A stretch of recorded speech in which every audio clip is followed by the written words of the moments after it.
Is Israel finally ready to take the gloves off? After decades of delay, government ministers are demanding full sovereignty over Judea and Samaria.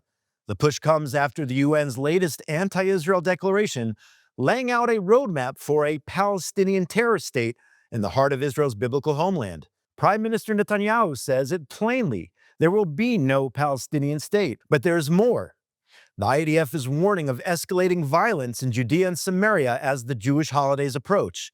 Hamas has shifted terror resources into the area, building cells and preparing attacks, something the Israel haters pretend doesn't exist.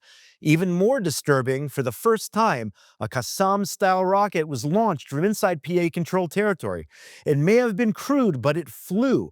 Tel Aviv and Jerusalem could be next. Let's break all this down and more on this week's Judeaction. Shalom and welcome, friends, to this week's episode of Judeaction here on JNS TV. My name is Josh Haston, correspondent for JNS News, and this is our 24th show. And I'm going to try something I haven't done before. Usually we have guests on the program, but I am going to do something a little different right now. I'm going to talk to you, the viewers, about all the latest from Judea and Samaria. Feel free to let me know what you think of this week's episode in the comments section. Number one, the sovereignty push. JNS reported last week that Israeli ministers called on the government to apply sovereignty over Judea and Samaria. This after the UN General Assembly voted to adopt what is called the New York Declaration, which outlines the implementation of a so-called two-state solution and the path towards the recognition of a so-called Palestinian state. Now, Finance Minister Bezalel Smotrich, who's also a minister in the Defense Ministry, said the fact that a diplomatic attack on Israel is met with silence is unacceptable and cannot continue. He added that France and other countries are openly acting against Israel, and therefore Israel must apply sovereignty as a preventative measure against the reckless attempt to establish a terrorist state in the heart of our land. Israeli Justice Minister Yariv Levin called the UN decision a reward for terrorism, adding that a Palestinian state will not be established. The same holds true with Prime Minister Benjamin Netanyahu. He attended the signing of an agreement between the government and the city of Ma'ale Adumim, just outside of Jerusalem, and he said there will be no Palestinian state. This place is ours. These are the words of Prime Minister Netanyahu. Number one, first of all, Israel should once and for all apply sovereignty over Judea and Samaria. This should have been done back in 1967. Governments have been kicking the can down the road on this issue for nearly 60 years. So many more Israelis understand after October the 7th that a so-called Palestinian state would be a terrorist state and a reward for Hamas.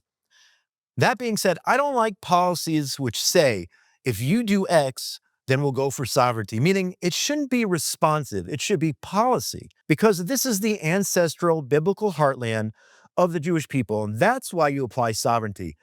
Jews are from Judea. It shouldn't look like a punishment of some sort for certain behaviors of foreign governments or the UN.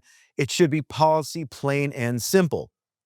That being said, if this is what it takes to get it done, to get the application of sovereignty, let's get it done once and for all. Israelis in Gush Etzion or Ariel should not be second-class citizens in this country. Israeli law must be applied. It should be done now. Moving on, the IDF is continuing to operate throughout Judea and Samaria, and according to the current security assessment, the military said in a statement to JNS News this past week, the fear is that as we approach the Jewish high holidays, things will begin to escalate.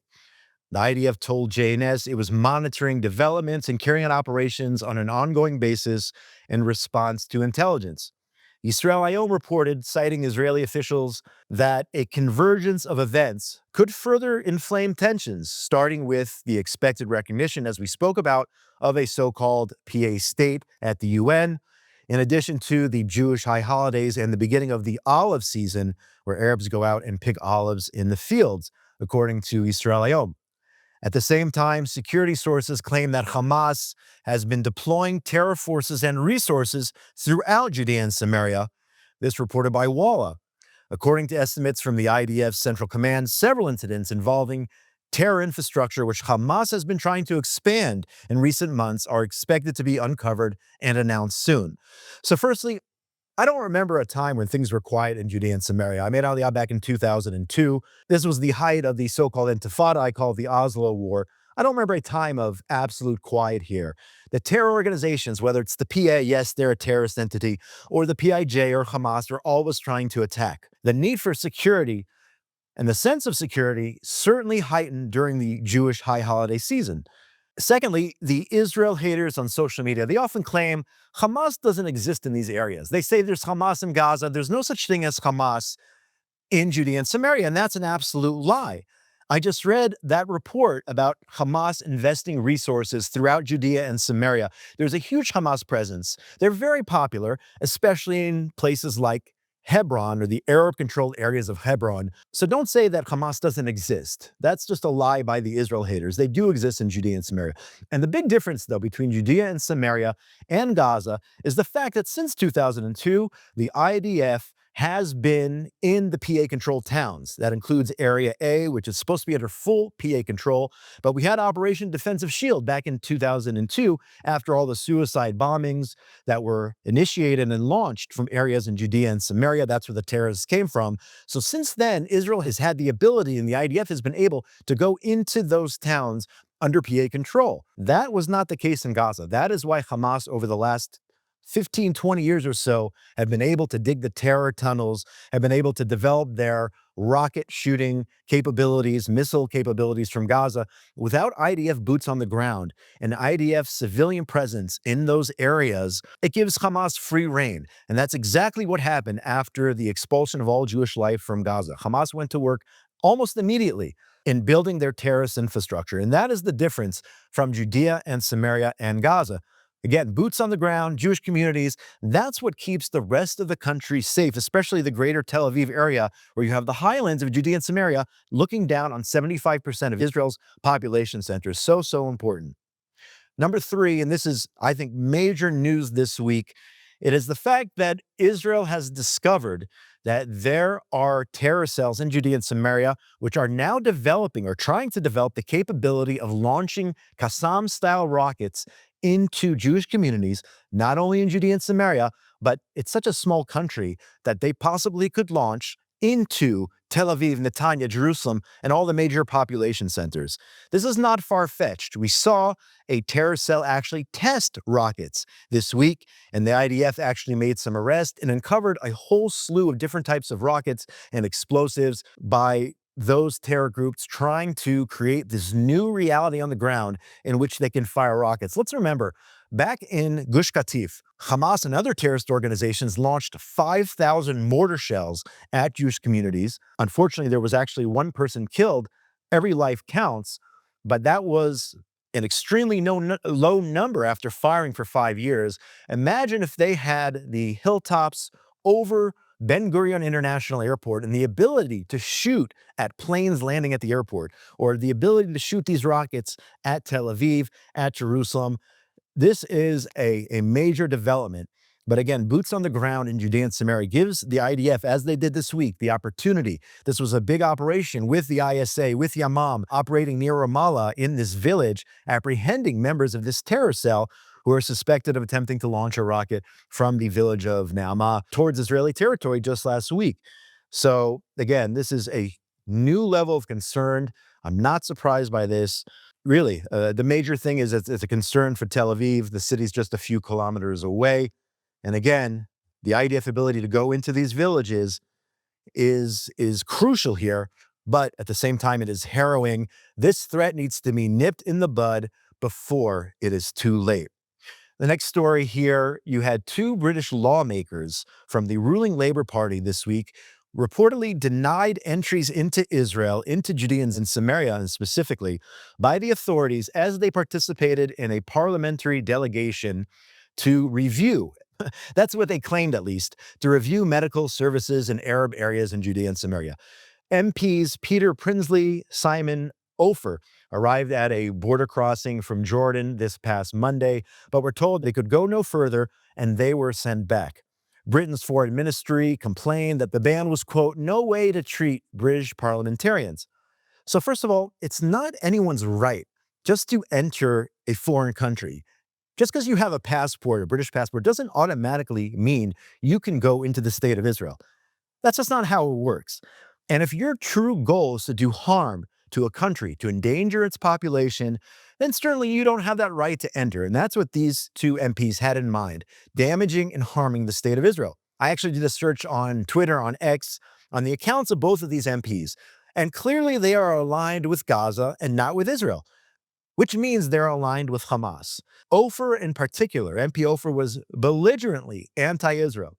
So why should they be let in so they could broadcast anti-Israel propaganda from the ground? Words matter in this fight, okay? And when you incite against Israel and Israelis, and when you incite, this inspires Hamas, okay? It inspires them to continue to attack. So maybe on paper, it makes Israel look bad, not letting these two MPs into the country.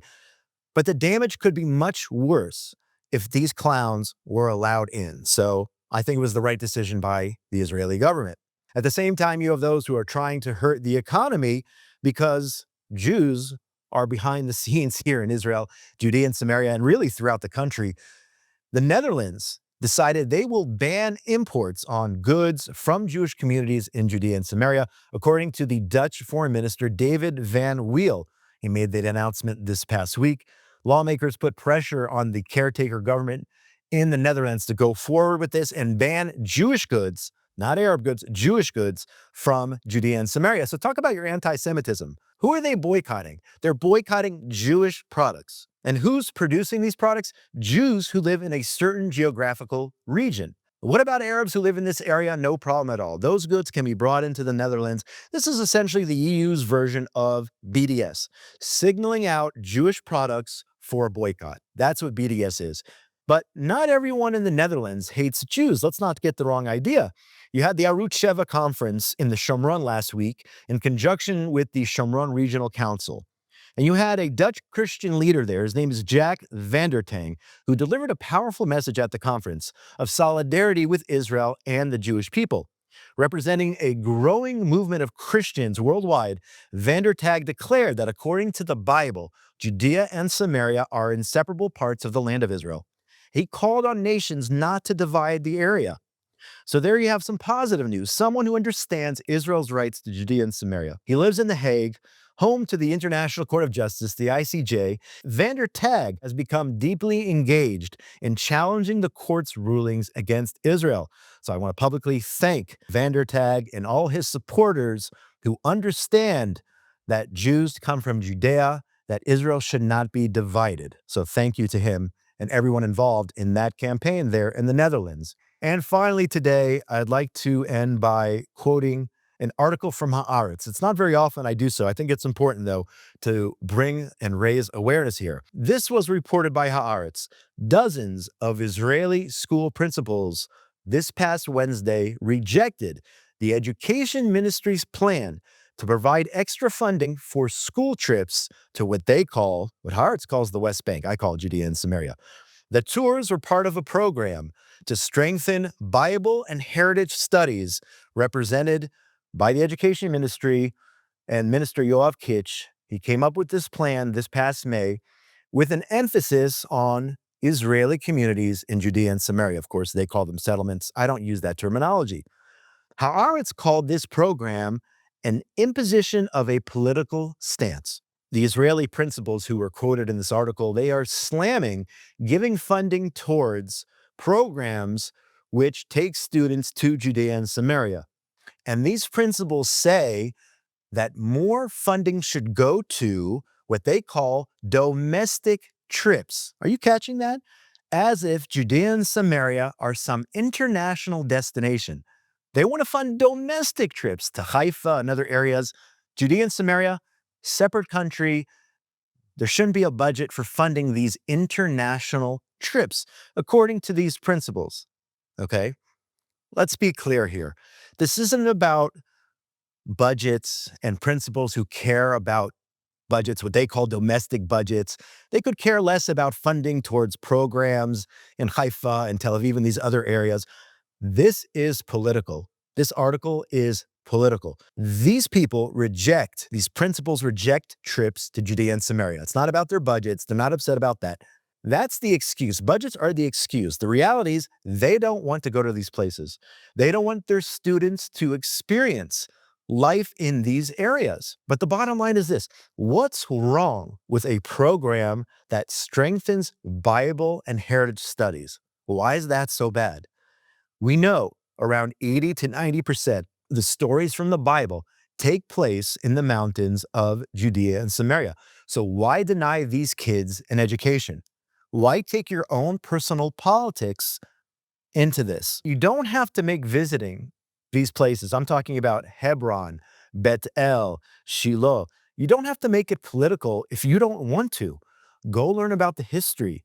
Go learn about the Torah history. Let your students learn about this history.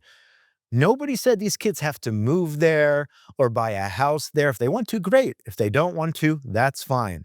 That's not the goal of this programming from the education ministry. And unfortunately, this is the hypocrisy of the extremist left.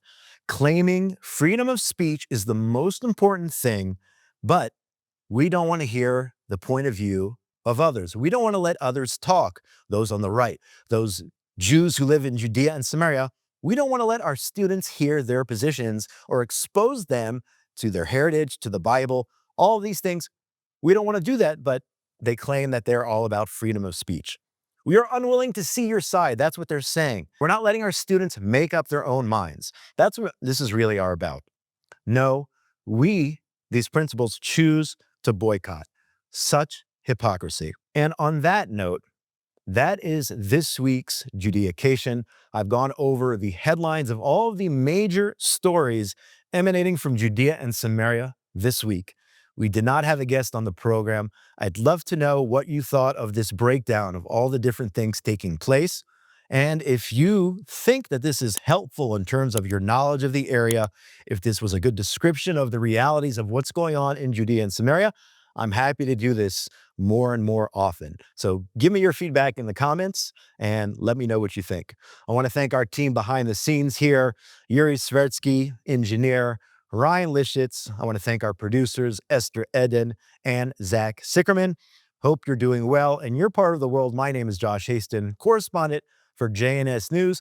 Thanks for joining us on this week's Judeacation here from the JNS Media Hub in Jerusalem, the eternal capital of the state of Israel and the Jewish people. Have a great week, everybody.